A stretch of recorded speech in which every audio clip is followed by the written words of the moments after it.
Ito Paps, itong ano na to, itong piston na hawak ko, tsaka itong cylinder block na to. Ito yung nagkakaroon ng issue na hindi alam ng karamihan sa mga nagdi-DIY o sa mga bago pa lang magsisimula ng pag-aayos, pagkukumpuni ng motor sa mga shop. So ito yung babantayan mo Paps. Ngari, itong piston rings bago naman. Itong cylinder block bago naman. Pag bago yung cylinder block mo, tapos bago ito, siyempre pag bibili ka ng cylinder block na na bago, siyempre isama mo na rin to bago. Minsan isang set na yan eh. Pag bumili ka ng bago na cylinder block, kasama na rin to, piston ring saka yung piston mismo. So ngayon, i-testing mo to yung bagong piston.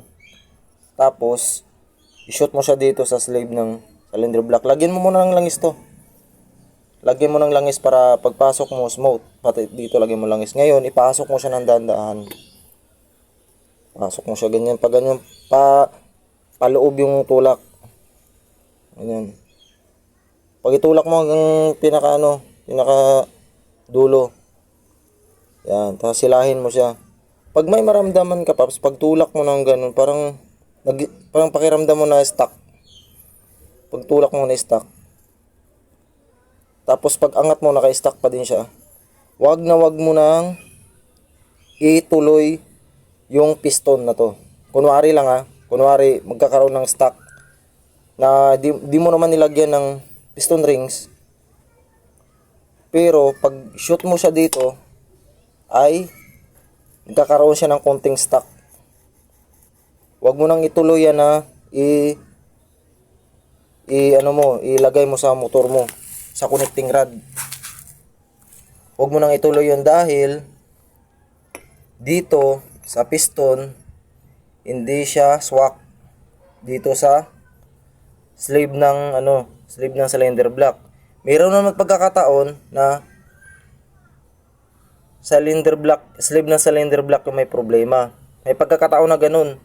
Pero mas madalas ang piston nagkakaroon ng maling sukat. Kaya kailangan nyo, pag bumili kayo, hanggat maaari, i-testing nyo yung piston, ipasok nyo sa loob yung piston na to, cylinder block, tapos tulak pababa sa angat lang. Pag smooth yan, matulak mo lang siya ng dahan-dahan, ang ibig sabihin yan is okay. Okay yung yung flow niya dito sa loob ng cylinder block. So, yun lang. Kung magtanong ka kung anong dapat gawin kung mangyari sa yun, ang gagawin mo, maghanap ka ng kasukat talaga ng cylinder block. Kasi, kaya siya nagkakaroon ng pag-stack up ng bahagya. Dahil nga, hindi sukat yung yung tawag nito, yung sukat dito sa gilid-gilid niya hindi masyadong fit dito sa sa sleeve ng cylinder block natin. So ito yung ipa-machine shop mo ngayon, dalhin pati cylinder block, dalhin mo para sila mismo, yung sa machine shop, sila mismo mag-adjust kung tama ba yung sukat. Kasi pag ito lang dadalhin mo, babalik ka pa rin kasi mamaya pag ganun mo hindi rin kasukat, baka sumubra ng luwag. Mag-ingay-ingay din yan. Dapat ganito, smooth na smooth. Para hindi ka magkakaroon ng problema. Kasi nga Paps, pag masikip ng kaunti, kahit kaunting sikip lang, pag uminit na yung makina Paps, sigurado pag uminit magkakaroon ng friction yan. Didikit yan. Kasi sa piston rings, walang problema yan sa piston rings. Kasi ang piston rings nag-a-adjust yan kasi pwedeng parang yan eh. Kung ganyan siya, pwede siyang gumano Nag-a-adjust siya. Ang kadalasan talaga nagsisira ng cylinder block natin ito. Ito tingnan mo naman Dumanas ng overheat. Ito siya. Dumanas to ng overheat itong piston na to. Ito yung kadalasan nagsisira ng sleeve ng cylinder block kasi ito talaga sumadsad pagka mali yung sukat ng piston na ipasok mo dito sa cylinder block. Yun yung dahilan kung bakit tinatawag nilang overheat. Kasi nga, pag uminit na yung makina, tapos masikip yung piston, sigurado, hindi na yan aakyat o bababa. Kung aakyat bababa man, may marinig kang lagutok na tunog sa loob ng makina. Tapos mag-lose compression na siya, hindi na umandar. Kung umandar man, mamatay-matay yung makina. Aandar, patay. Kasi nga, wala na siyang compression. Singaw na siya. Kasi nga, pag nag-overheat, didikit na siya dito sa mismong sleeve ng cylinder block. So, yun lang. Sa mga bago yun. Bagong piston saka bagong cylinder block. So, dito naman tayo sa ribor. Sa ribor naman mga paps, pag iparibor, kung motor mo 125 o 110, pag mas maganda, iparibor mo, isukat mo siya sa 155cc. Kasi para makahanap ka kaagad ng piston na kasukat doon sa 155cc. Pero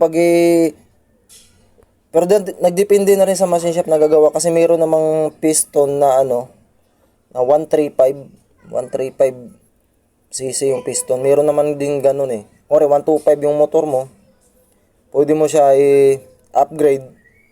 Iparibor mo siya ng pang 135cc para mabilis ka makahanap ng piston. Kasi pag i-rebore mo lang to, tapos ibalik mo tong stock, di maganda rin yun.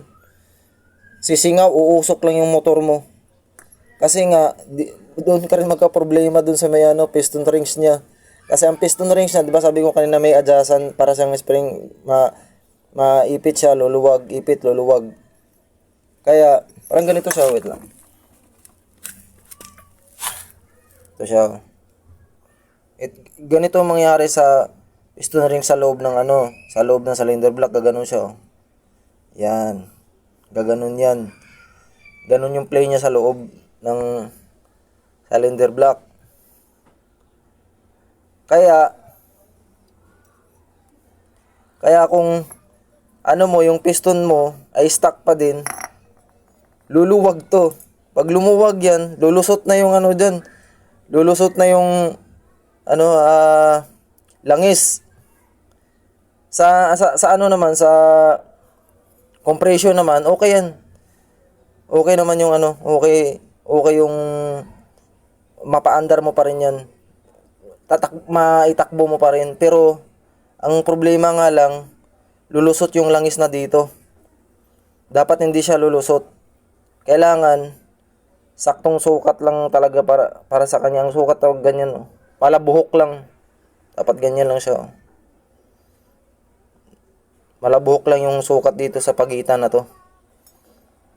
So, yun lang, paps. Yun lang yung yung ituro kong paraan para hindi kayo magkaroon ng problema.